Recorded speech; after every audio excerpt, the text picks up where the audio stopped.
I mean, I remember growing up and lead paint was an issue then. Is lead paint still an issue now? Still an issue. Wow. We have a lot. New York City is an old city, as you stated.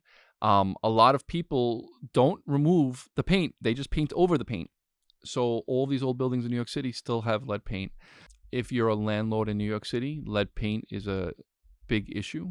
God forbid a child eats the paint or ingests it somehow. You can have serious health problems. So 3 things the city have put in place. One, every year a notice must go out to the tenants, which they sign, saying there's no flaking paint happening in the apartment. Whenever there's a turnover between tenants, the landlord's required to go in and do a report to make sure that paint isn't flaking off and any repairs are made. And they just came out with a law that as of August of 2025, every single apartment needs to have something called XRF testing.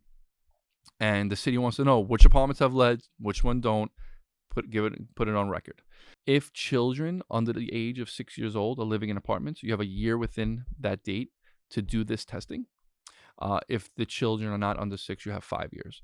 So there are a lot of landlords throughout New York City now spending this additional money getting XRF testing completed to satisfy this requirement.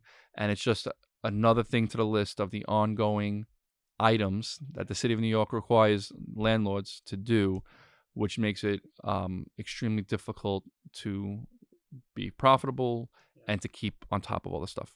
If you're selling the house, do you have anything to do? If you know there's lead paint, do you have to correct it before you sell it? No, there are disclosures that I believe you sign at the closing table saying, hey, I'm aware of it, I'm not aware of it. You're kind of inheriting this problem.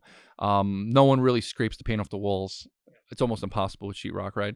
A lot of people just paint over them, which is okay. As long as it's capsulated, it's not flaking off, and we don't have kids just chewing on the windowsills. But it's a big problem if it does happen.